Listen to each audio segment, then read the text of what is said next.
All right. Good morning, gang, and welcome to 2022's first installment of Reverse Book Club, where I read the book so you don't have to. And we are today going to be talking about Profit First. So, Profit First is a book by a guy named Mike Michalowicz, and he's written several different books for entrepreneurs around growth strategies for businesses. The Toilet Paper Entrepreneur and The Pumpkin Plan were two of his first books. Really good, very focused on ideation, organization, and growth. And elements of this book, which was either his third or fourth book, showed up bit by bit in the other ones. The concept of profit first was a paragraph in the Toilet Paper Entrepreneur, and then maybe got a full chapter in the Pumpkin Plan, and then ultimately grew and grew and grew from a ideation standpoint and a content standpoint into its own book. So Mike Michalowicz probably helped, I don't know, over 100,000 different businesses in the last 15 or 20 years become more profitable. Cataloged his experience as a consultant in that regard, and then developed a system. We love systems here at Keller Williams. Developed a system that will allow you to take the same business and make it more profitable. Will warn you, there are some concepts here that will cause some cognitive dissonance, where we'll have to hold a couple of ideas in our head at the same time. Cognitive dissonance being around revenue and profit, and bigger maybe not always being better. So what are we going to talk about today? A simple, straightforward, and unfortunately different approach. And I say unfortunately different because we all get in business to make money, but sometimes we forget that as we focus on business ownership. And then why are we talking about this?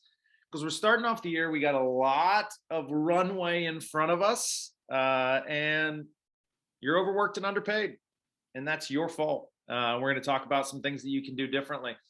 And those things are, what are the core principles of Profit First? How does that show up? If you were a part of our Money Matter masterminds over the course of the last year, some of these things are going to sound really familiar. And then we're going to talk about account management, which very exciting. May even get to the whiteboard during that section. And then finally, talking about cadencing out what we do, because we make money the same way you eat an elephant, and that's one bite at a time. And then finally, we're going to talk a little bit about clients. Small brief section, but just as you start to think about your business differently and from a profit first, you take this idea of the top line numbers, or the fame and fortune, so to speak. You will get more money from fewer people if you do it right. So let's jump in.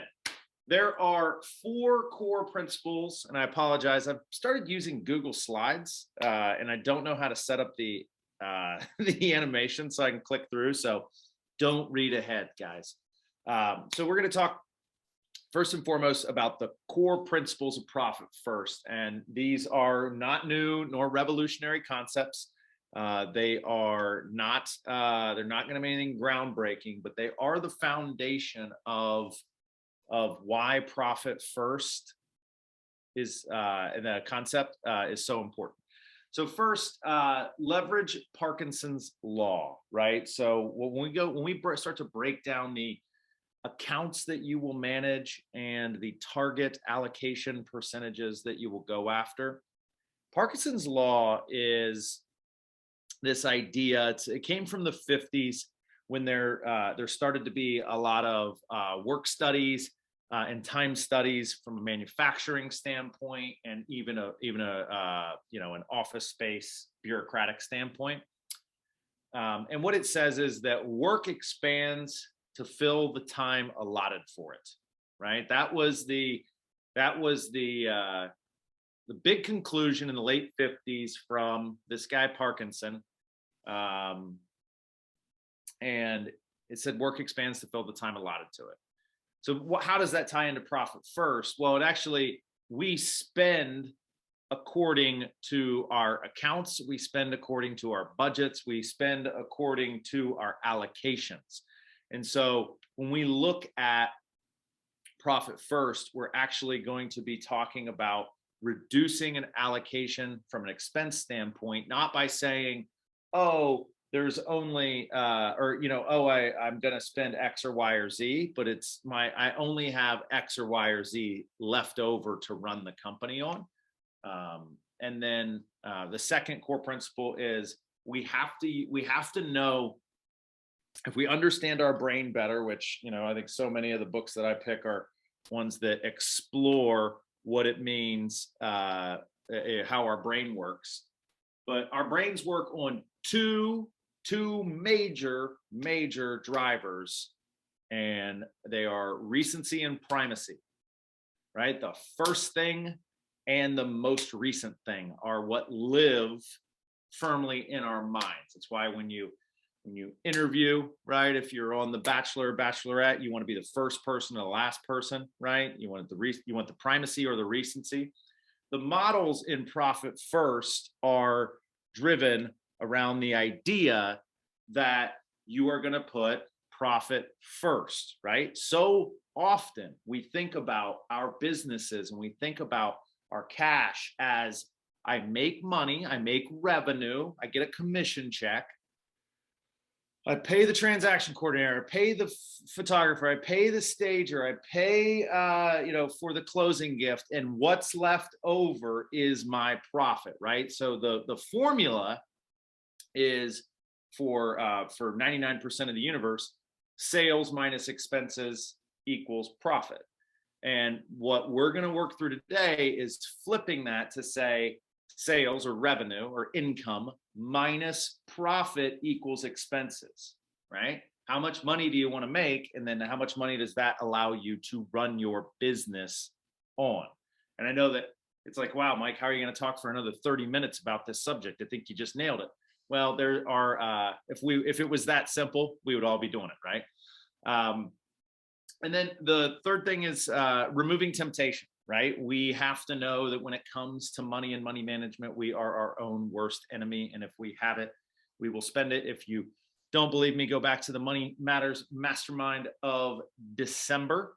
And in December, we talked about how to avoid overspending during the holidays, how to say no.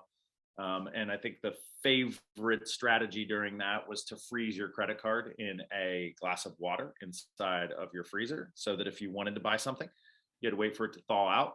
And 9 times out of 10, by the time the credit card is thawed and out of the glass, you don't really want it, right? So we've got to find ways to remove temptation. And then the last thing is enforce a rhythm. They describe it as rhythms. We know it as a system. In our beloved company, you'll hear a lot about models and systems.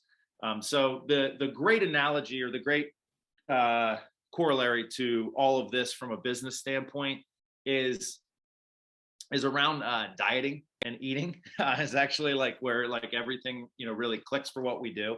So Parkinson's law: use small plates, right? Who's heard this dieting strategy? If you use smaller plates, you put less on it, you eat less, right? You allocate fewer expenses, you spend less, you have more profit. In terms of primacy, it's always appropriate to serve the host first, and wait for the host to start eating, to then start eating yourself when you're at a dinner party. And so make sure that you are paying yourself first. And then from removing temptations, get the junk food, don't leave it out. Hide the sweets, lock them in the closet, Saturdays only. And then finally, enforce a rhythm, right? Whether it's 3 meals a day or 6 meals a day or whatever it is, I breakfast, lunch, and dinner, breakfast, lunch, and dinner. Do the same things at the same time. You train your body, you train your business, and those are the 4 core principles, right? So how those show up throughout the next couple sets of slides, we will revisit. So this is the really the heaviest lift of Profit First, because you're gonna have to do some stuff with a bank, and working with banks sometimes can be a real pain. But if you don't like your bank, there's another one that's willing to give you a free toaster to come over and be your bank. So in Profit First, take everything that is in there. The crux of the conversation is how money flows, right? And what it allows for or disallows for by the flow. So you're going to have 5 accounts, 5 primary accounts. There's actually going to be 7 in total. We're going to talk about that. You're going to have an income account. This is where when Julia or Carrie cashes a check, and that's where it's going to go. And you're going to have a profit account, because we're going to put profit first. That's the first thing that comes out of our income. Then you're going to have owner's compensation.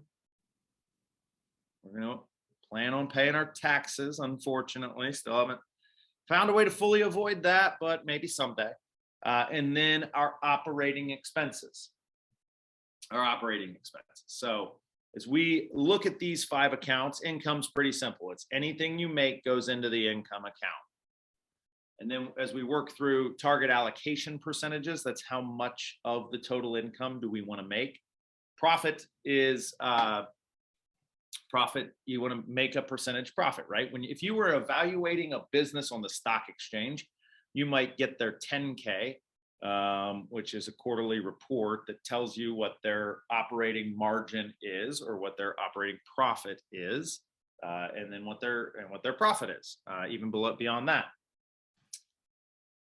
Great companies somewhere in the teens, from a production and manufacturing and retail standpoint. If you're in the teens, boy, howdy, you were doing good. High single digits, really strong. And then, you start to get into the 3, 4, 5%, you're probably more of an average company. Now there's always going to be anomalies, but anomalies very good and very bad. But I want to make a really important distinction here right out of the gate. And this is probably, as I think about the number of agents and even agents on this call that I've sat with and talked about their business, owner's compensation is not profit. Okay. Now we are going to board a rocket ship and go to the moon with this idea, because the way that and listen, guys, as I read these things, I'm constantly retooling the conversations that I want to have with agents. And I think about the business planning clinic and what we discuss there, right? When we run the models, we say, how much money do you want to make? How much are you going to spend? And then how many homes do you have to sell? We start with profit first, but it's really the company's total revenue. So stay with me. You are the CEO, the head listing agent, the head buying agent, the transaction coordinator. You are the everything for your business, right? Now, that business currently might make $0 because everything is going into owner's compensation, right? And you may very well be overpaying yourself as an employee of that company or as a owner of that company versus taking money out in profits. And the distinction is, and I think this is really powerful when it's married with the organizational model and the different levels that ensue there, is that if you were paying yourself as a transaction coordinator or as a showing assistant or as a person to take photos, you would not pay yourself as much as you do. And so what's really interesting is the admonishment from the book is to take a really hard look at where your time and energy are going, how you're spending those things, and to pay yourself according to how you might pay somebody else and leave the rest for profit. And as you get comfortable doing that, or more so take the profit out, and then you're paying yourself through an allocation, target allocation percentage. But then it will make it easier to hire away those other tasks, because you're building a profitable business that can also pay people a competitive income. But those two things do not have to stay married to each other, in the sense that those two people, the owner and the people who do the work, right, are separate. Owner's compensation is what you get paid for doing the work. Profit is what you earn by building a good business. I'm going to say that again, because I think it's really important. Owner's compensation is what you get paid for doing the work. Profit is what you earn for building a good business. It's the reward for being an entrepreneur, right? Is the profit. And so that distinction alone was worth the price of admission for me on the book. Then taxes and operating expenses. We know what those are. So we're going to talk about, you need two banks, right? If you've got a bank that you really like, that should be bank number one. And if you've got a bank that you hate, that you think the service is terrible, whenever you need your money, it always takes longer than it should. The customer service is terrible. You can't remember your passwords, or they make you change them ever so often, or whatever it is. Pick a bank you hate. That's not in the book. That's just my advice. Bank one is where everything's going to flow initially, right? And you're going to have 5 separate accounts, right? And yes, you're going to have to do a little negotiating. Guess what? You're realtors and you're good at it. You're going to have to say, I need 5 accounts. It's pretty easy if you have an LLC and you're set up with business banking. I think you can get an infinite number of accounts, and the cost of transfers between them is nil. I use PNC. That's what that status is. 5 accounts. 1 where all the income goes into. 2 where you pull your profits out immediately. 3 where you pay yourself an owner's compensation. 4 where you allocate for your taxes. And 5, what you set aside for your operating expenses, OpEx, right? So that's no different than the 5 accounts that I just showed you over here. I'm just saying, these are not columns on a spreadsheet. These are actual accounts.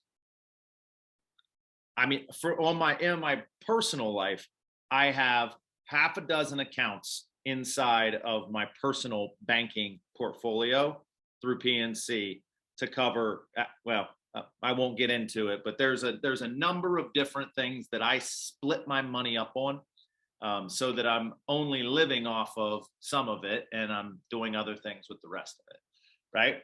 And so you want to have an account where everything flows into, and then pay yourself profit first. Whatever percentage you decide. Hey, I want to run a company that has a 5% profit margin, right? So you make 10 grand, $500, bang, right? And then owner's compensation. I work 40 hours a week. I feel good about the work that I do. I pay myself every week, pay myself $50 an hour, 2 grand, bang. And then taxes. My recommendation is 35%. We'll talk about that in a minute. And then what's left over is what you get to run the business on, right? So you don't run around and do all these things to run your business, and what's left over is yours. You're the host. You're the owner. You eat first. And then if you only have $2,000 or $3,000 to run your business on after $10,000 of revenue, then that's what you get, right? And then that's going to be a forcing function on some other conversations. Bank 2 is where you hide money from yourself. So we're going to be working in a bank 1 twice a month at least.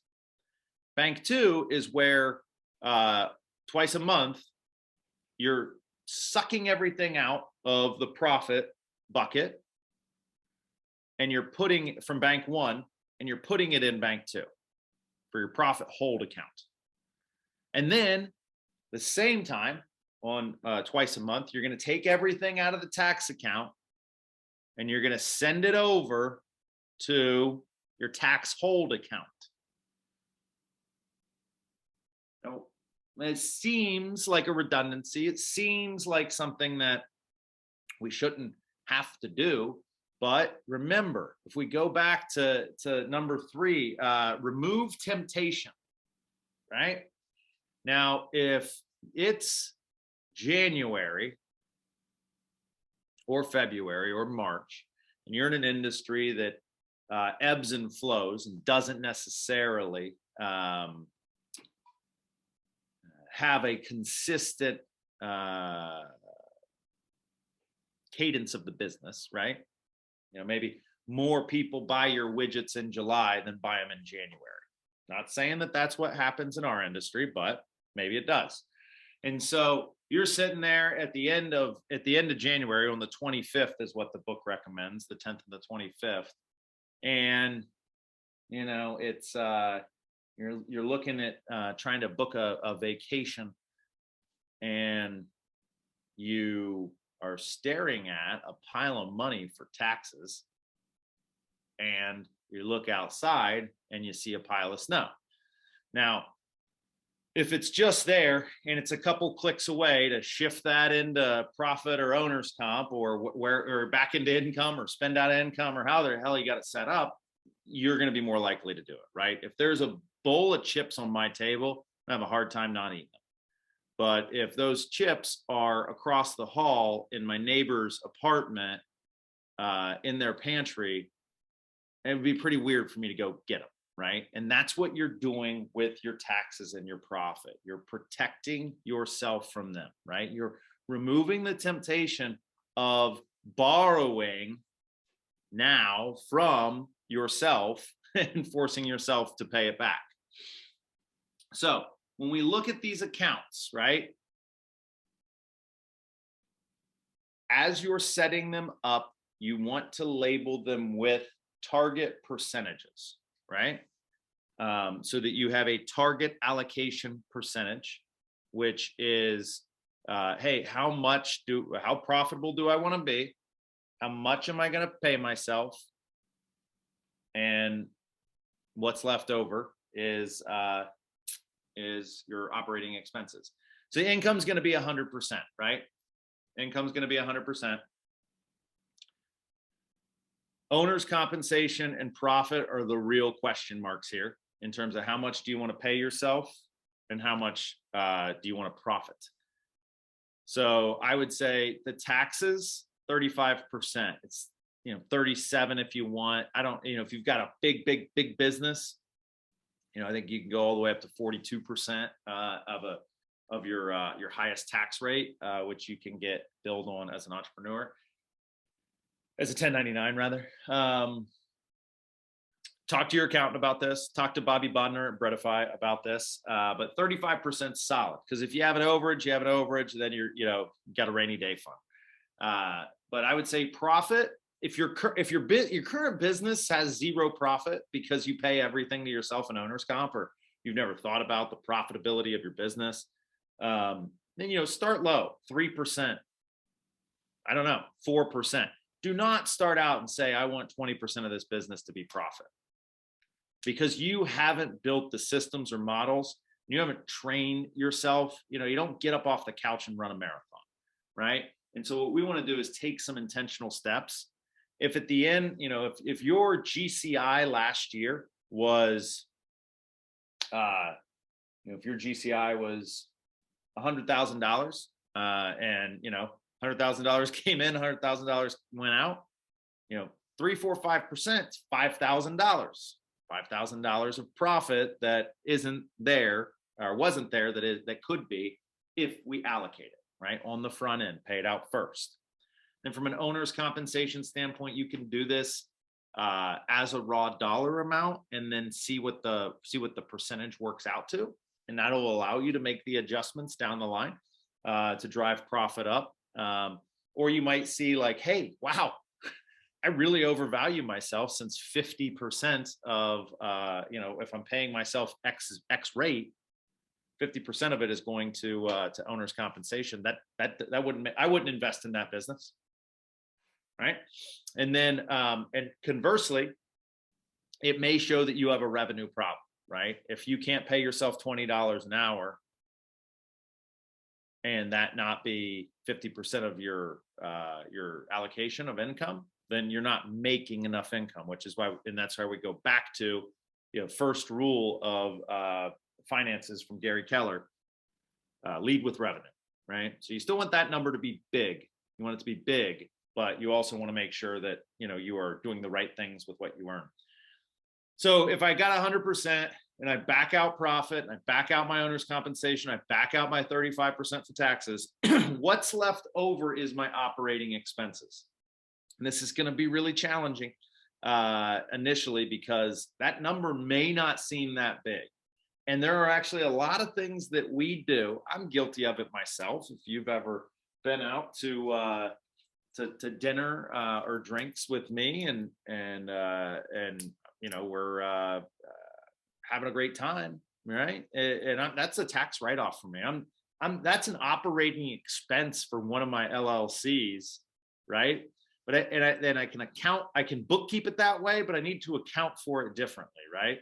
And so don't end up hiding a lavish lifestyle inside of your operating expenses, right? Yes, going out for wine and martinis or whatever, and talking about the mortgage interest rates is going to allow you to write that off, or portion of it, and that's good because it lowers taxes. But at the end of the day, that's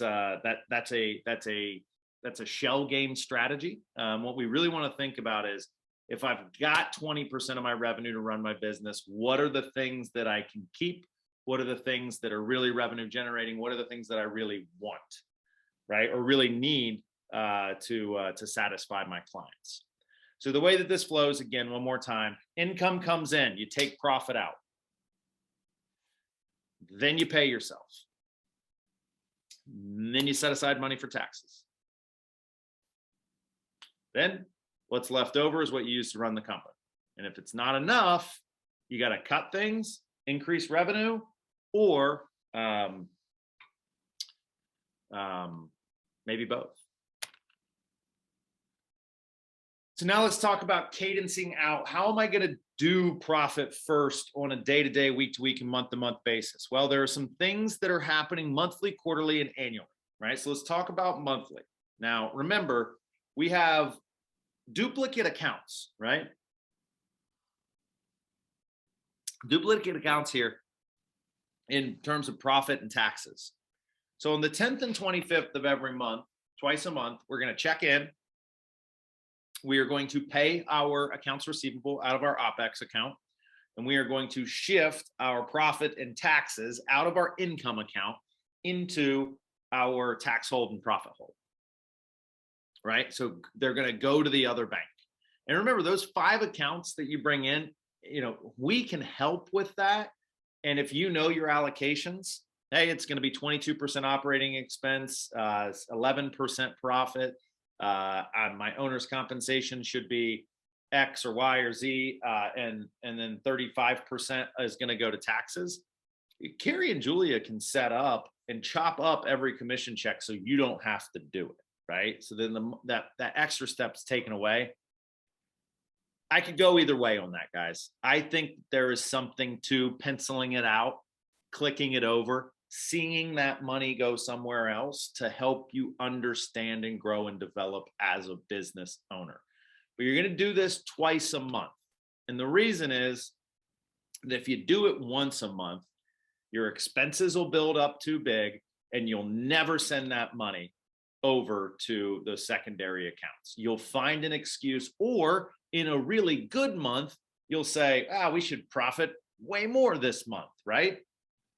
Which, yes, there will be undulations in your business, but the reason that you target those percentages is so that you're always, you're always doing what you said you would do with the funds, right? So twice a month, get in there, click around, send the money around, and you're reevaluating in real time, like, wow, I can't, like this is what's going to happen in February if you do this. On the 25th, you're not going to have enough money in your operating expense account to pay for all the things that you need to pay for to run your business. Good. That should happen. If that doesn't happen, then you're not maybe pushing hard enough on your business, or maybe you just had a bang in January, and you're flush with cash, and as things smooth out, you'll be glad that you banked what you did. But the point is that this forces you into a box, right? People always want to think outside of the box. I think thinking outside of the box has its place. But here's what's really great: thinking inside the box, right? Because boundaries force creativity. Boundaries force creativity. So when you only have $2,000 a month to run your business and you need $2,500, you've got to get creative on doing things yourself, doing things differently, generating more revenue, or cutting a deal with somebody, to pre-purchase services over the course of the next 12 months, right? So that you're in a position to keep your expenses low. That boundary of 20% forces creativity. So next time somebody tells you to think outside the box, you tell them to think inside the box. All right, so that's your monthly move. Quarterly, you're going to do profit distributions, which is where at the end of the quarter, you're going to go into that profit hold account. You're going to go in that profit hold account, and you're going to take half the money there if you're the sole owner of the business, and you're going to give it to yourself. Put it in your personal checking. And if I didn't explain this at the beginning, this is all your business. You send yourself your owner's compensation, you distribute that, and then from a profit that goes, that's you personally as well. You want to keep those separate from the business, just like if you were paying somebody else, you wouldn't have access to their accounts. But you're going to distribute 50% of the profit. And the reason is that you always want to keep some cash on hand as a business, right? You don't want to drain your coffers. And our market center is a great model of that. Over the course of the last 10 years, we build up a really healthy cash reserve. And the reason for that is when it's cash is like a nuclear weapon. You'd rather have it and not need it than need it and not have it. Do the same thing for your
Sorry about that, guys.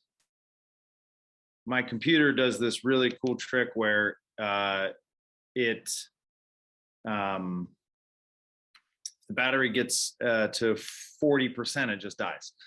So that's neat.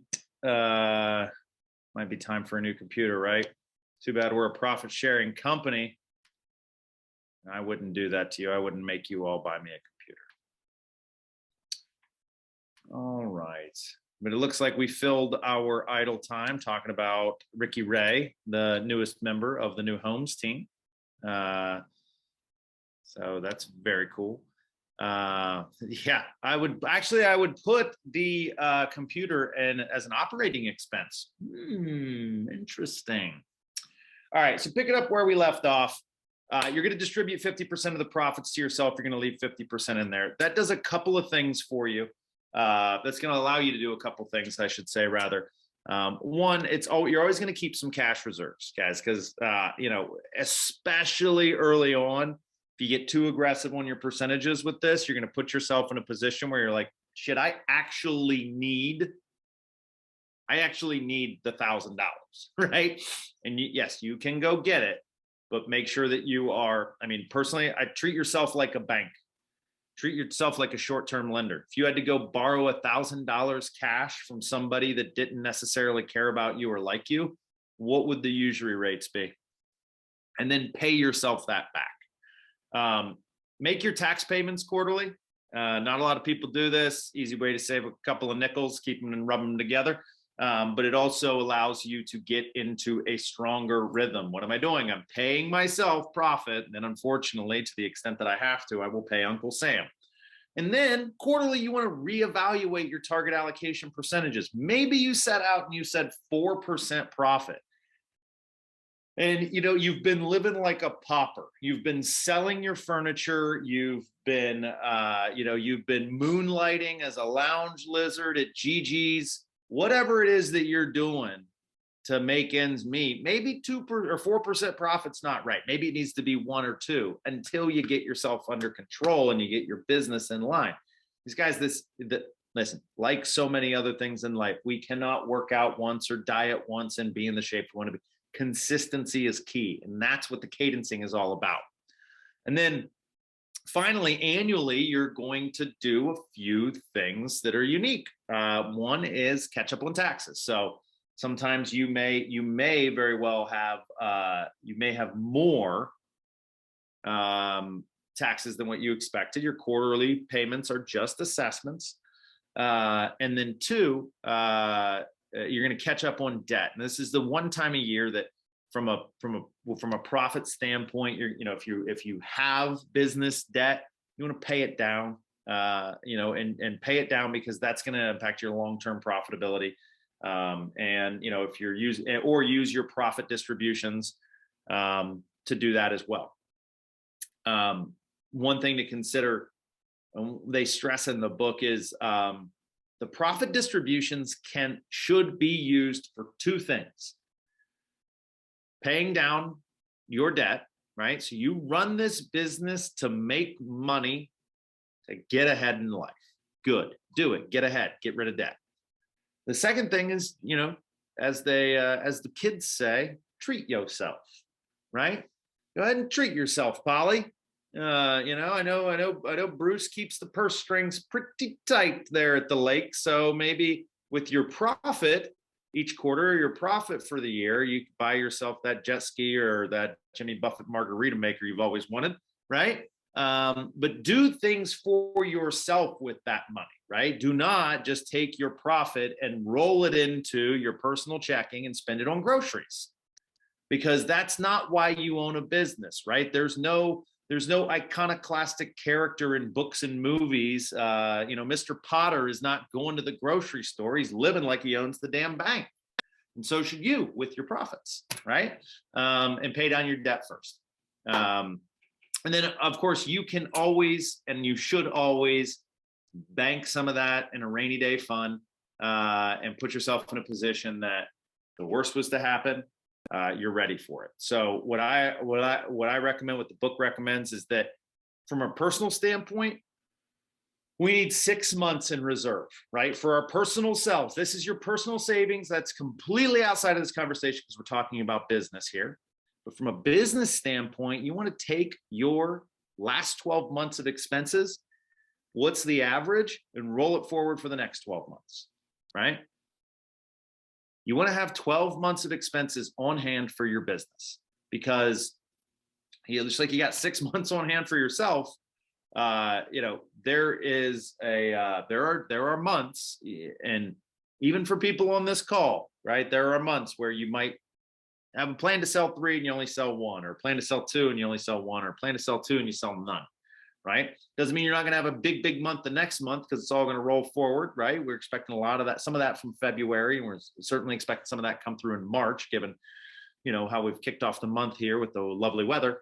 However, right, you don't want to, if you believe in your business, if you believe in the opportunity, right, for yourself to grow wealth through what you're doing, hold that money so that you can continue to bet on yourself and not have to, take your kids out of class or soccer camp because you can't afford it. That's not what business owners do. And then found money through client management. He brings this up, and this is, sort of aside from the whole profit first thing.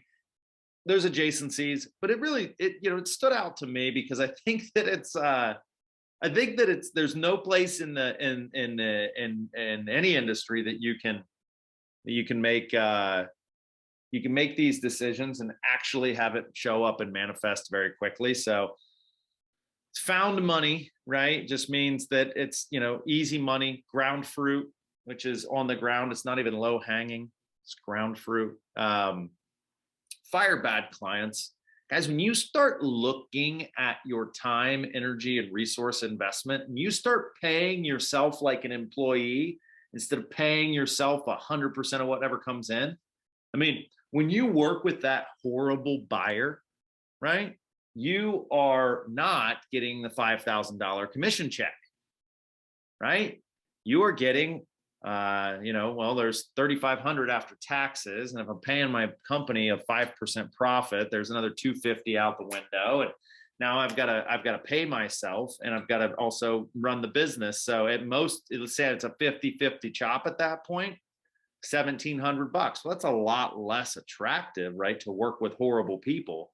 And so if you're not a good match for a client, fire them, and then go focus on the good ones, right? And the good's going to be different to everybody. Look, and I don't mean that it's just mean and nasty people. Those will certainly show up, but Polly, if you hate working with first-time home buyers or helping people repair their credit, don't do it. But for somebody else, they've got a wicked awesome system that allows them to repair somebody's credit inside of 90 days, get them a pre-approval, and get them a house, right? In 6 months, you can go from I'm renting for the rest of my life to homeowner paying less, building equity. So people love that. Well, then go find more of those people, right? Go find more of the people that are like the people you like to work with. And yes, we're a referral-based business, but where do they eat? Where do they drink? What holes do they fish in? And just start showing up there and helping those people and building relationships. You clone your good clients. There's efficiencies, right? There's more scalability. There's some economies of scale there. Because if I'm going to have, I do it with bringing new agents in. If I'm going to have a conversation with one agent about what it's like to get licensed, why not have it with 10 at once, right? The intimacy of what it is to go through real estate school is not something I need to leverage in a one-on-one conversation, right? Same thing with study sessions, passing your exam, whatever, you name it, business building. I could do it all in groups and couples. So you can do that as well, which means that if you could do something with 5 clients all at once instead of 1 client 5 times, or 5 clients 1 at a time, you're going to be more profitable. And that's the goal. And then I just say, I wish there was a third. I think that if we zoom out and start thinking like business owners, truly, and then put business owner hat, realtor hat, business owner hat, realtor hat, we would want a certain type of customer. We'd want it a certain type of way. We'd want to do things, of course, within fair housing laws, guys, please. But we'd want to, you can build it however you want. It's your business. And that's really exciting. And I say, I wish there was a third, because if you just had more good clients and less bad ones, you'd be happier, you'd make more money, you'd have a lot more efficiency. So last thing, as we wrap up here, what are the pitfalls in profit first? The first one is flying solo. Guys, get a buddy, get a partner, ask for help. If you've got an accountant, make sure they know what the hell you're doing, right? Because when you involve other people in what you're trying to do, it makes it easier for them to help you. The second pitfall is rushing the process, right? So remember, you're going to do a couple things a month, a couple things a quarter, a couple things a year. This is not go build a spreadsheet, move cash around, and convince yourself you're rich. This is get in the habit and don't jump all the way. Don't try and get to the finish line in a hurry. You can't start a business and just say, I'm going to be 25, 30% profitable. You won't have enough money and your business will crash. So take a look. You're probably at 0 right now. If you're at 0 right now, can you get to 3 or 4%? If you get to 3 or 4% in a year, you get to 5 or 6 next year. Hell, you might be able to even get 7 or 8. Next thing is growth before profit, right? And I got to tell you, and I see it, not naming names, but we got people in this company that sell millions and millions and millions of dollars in houses. And they got to just to break even, right? So growth for the sake of growth, not a good business model, right? Now, if you've got a 5-year plan, you can explain to me how you're going to take market share, hold market share, and you're going to overspend for the first 5 years and then really rake it all in the next 5. I'll hear it. But if you're jamming through on growth over the course of over a year and you're not making money, it better be a damn good strategy. And I bet you dollars to donuts that it's not. Cutting the wrong cost is another thing. You are not trying to run your business on a shoestring, guide. So don't try and reduce expense all the way to profit. There are dumb expenses that you have. If you pulled out your credit card, pulled up a credit card statement, printed it out, took out a red pen, you could circle 10 things in the last 10 days that you're like, that was dumb, right?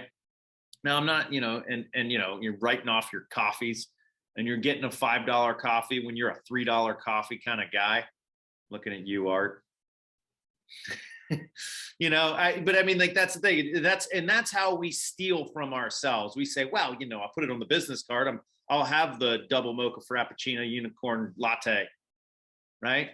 And it's going to cost me $9 at Starbucks, but I don't care. It's going on to my business, right? Well, if your employee was like, yeah, I wanted the $10 coffee because I was working from Starbucks, you'd say, oh, really? That's fascinating. Because for $10, I got 2 months worth of Folgers here in my apartment. So just, don't lie to yourself and don't use a business to fund a lavish lifestyle that nobody then is going to be able to make money off of. Over reinvesting. So this is where there are times where you're going to roll your profits back into the business, right? You're going to have an opportunity, right? Maybe that 50% that's sitting in the, because you're only distributing 50% of the profits. Well, maybe you're going to use that and you're going to reinvest and you're going to hire that full-time administrative professional, right? You're going to take on the overhead costs. You got the first 6 months laid out and going to be able to rock and roll with it. Just be careful, like plowing profits back into the business has a time. There is a time and a place for it. There is a time and a place for it, but it is not every quarter and it is not every opportunity to reinvest, right? Like there are entire industries or businesses inside of our industry built on convincing you that if you sell one more deal a month because of this new widget or gadget that I've got, this new shiny object, this new gimmick that I'm going to charge you, one more deal a month, it'll pay for itself. You're like, one more deal a month? Of course I could do one more deal a month. Next thing you know, you got 5 things that require one more deal a month and you're broke. Number 6, should go without saying, rating the tax and profit accounts, right? When the going gets tough, don't steal from yourself. That's not your money, right? If it's not in your account and it's hard to get to, and you don't act like it's your money. That money already belongs to Uncle Sam. That money already belongs to the owner version of you. So don't steal that money. And then skipping the bank accounts, right? It seems like, man, there's a lot of stuff. I got to set up 7 or 9 different bank accounts. Oh my God. And I got to get a new bank and da, da, da. Okay, guys, you know what? Give me $100. I'll set up the accounts for you. Like, do not let that be an excuse. It is 2 phone calls, right? And yeah, one of them is going to suck because you want to go with a bank that you hate, right? Go with some local regional bank where you got to take the money in every two times a month, like a regular working man, and get your check cashed. Okay. Like, that's easy. I mean, that's the more painful it is, the more real it becomes. And it's going to be harder to get that money out. You want no online banking in that second account. You want to make an appointment to go there and withdraw or transfer those funds in person, right? But don't skip that part, because it all goes back to Parkinson's law. It'll all expand to fit what's allotted to it. And if you just have a big pile of money, I promise you'll find a way to spend it. Whew. Okay, sorry about the slight snafu with me, but I always recommend, hey, this book, you got to read the whole thing. I don't know. I mean, it's probably 300 pages that could have been 100, so like, I don't know if I'd rush out. There's probably some good YouTubes of Mike Michalowicz explaining it. He's got a solid website. Like, there's a lot of good content out there. If you're like, hey, I want to read it so that I can do it, go for it, right? But I think that if you get the general concepts of, honestly, if you can get the account set up, then buy the book and then figure out how to maximize it. But if you're not even going to set up the account, this is all just a mental jog. Then you're just going to pretend like you're going to do it. So I say, figure out, what your second bank's going to be if you don't have one already, and then go from there.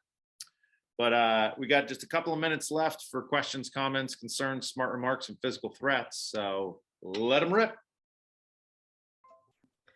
I have a comment. Yeah. So this is very interesting to me because I hired Repasky in the last quarter last year. And this year I created my LLC with Josh Halpern and Bobby Bodnar. Yeah. And then I just hired a bank. So I just set up a bank. Yep. Carrie's holding some checks for me until we can get them in that bank. Love that. Yes, very disciplined. And my other half, my partner, is a very strict auditor, and he does not like anyone else touching funds. But we have been commingling funds, which he's very, very good at. He takes 30% out in taxes for 10 years. Yep. And then he's been taking 7% out for a SEP IRA. So I have retirement. Good. But that's in a separate account that he's got. But the rest of the funds have been being commingled, but it's only because he's so disciplined, it's work. So it was very hard for him to realize that I need to start on this journey of a separate bank account. So I'm just starting, and I'm really excited to see how the end of the year, how this works out. It's a slow process. It's nothing fast about it. Which no, because if it was, you would undo it just as quickly. Like, that's the thing. Like, the pain in the process is not necessarily a negative thing. It's just a feedback loop, right? And it is either telling you something's wrong or it's really wrong, or that you're working out muscles and doing things that you haven't done in some time. And yeah, look, I think, Polly, you're can I call him your worst half? No. Yeah, I love Bruce, but no. But he and I are in some ways, from the neck up, kindred spirits, right? Like, I can keep it all, in one big pile, but it's even I have my moments of weakness, or even I get to the point where I got to do the arithmetic 3 times because I've commingled. And so that's when I just started to break it out. And guys, I even do this I do this personally. I have an account that distributes a set amount of money into my personal checking every 90 days. And I get that money to live on for 90 days. And if my car needs service or maintenance, I got to figure it out. I mean, like I'm living on a fixed income. And I'm not eating cat food, or waiting for the next check to come most of the time. But I will tell you, in the third quarter of last year, I was taking all my appointments in the office where the coffee was already paid for, instead of meeting anybody out for lunch or dinner, because I had overspent in the month of September, or excuse me, in the month of August.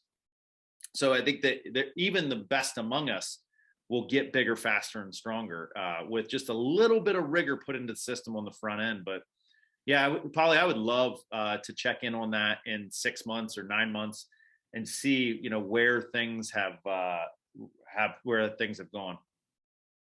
Well, the thing is, I had a new accountant last year, which obviously I fired. And I've always paid quarterly taxes, and he talked me into not paying them. So I am very scared about how much taxes I have to pay this year. I've got a buttload of money sitting there that Bruce is very disciplined about keeping it, because he's thinking it's going to be a huge amount of money. It kind of made me sick to my stomach not having this ebb and flow. So literally, Breadify, it's a slow process, but it makes sense. And you can't stop paying taxes, but boy, can you limit what they're going to take. And then as far as the profit, I really have never calculated profit, because it's like, hey, I want to go buy a rental property. So the money's there. Maybe it's a bit commingled with our funds and we go buy a rental property, but I've got to get real with business. Like, I'm good at sales. I can sell all day long. I can close all day long, but this was not my forte. So thank goodness I had Bruce, but now we got to get real serious, and it's just a slow process. Yeah. And like you said, coming to this conclusion at this point is better than never. Right. And so, like, in a year, you're going to have business profits, and then it's going to be, well, what do I want to do with this extra $5,000 or $10,000 or whatever it is, right? Whatever you've allocated. And there's a completely different relationship with that money than treating it like, oh, it's just, the last house of the year, I'm going to give myself the full commission, right? Because you actually can't, because when you sell that house, you owe taxes on it, right? And so it's a really powerful thing.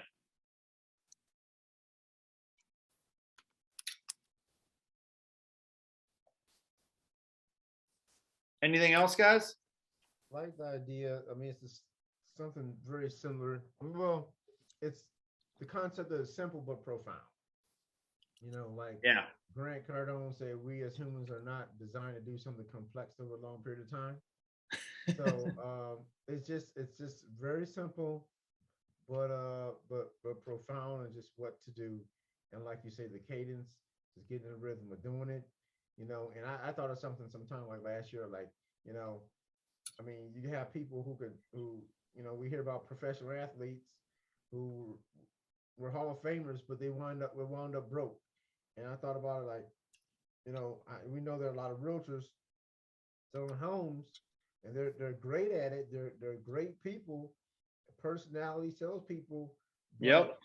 If you don't manage your money right, you can wind up no different than a professional athlete, and so it's just just managing it right, and this does nothing but help it even more, and puts it where in perspective is what you should do.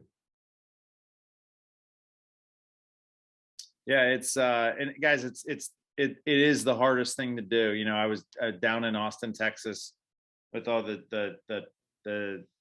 top 100 market centers, team leaders, OPs, with Gary Keller. And this is a conversation we had just around, like, teaching people how to sell. Man, I'll tell you what, teaching people how to sell in a market like this is hard, because the selling aspect is timing, being first, being consistent, all that. The hard part is teaching people what to do with their newfound success, and how to manage it moving forward. And I don't, you know, and not everybody wants that. That's the hard part. Like some people come in, like the people on this call come in, you got a business mind, right? You're tilted in that direction. And so like, that's why we just bang that drum as loud as we can, because the difference between somebody being in the industry for 3 years or 30 years comes down to how they operate their business, not how well they sell.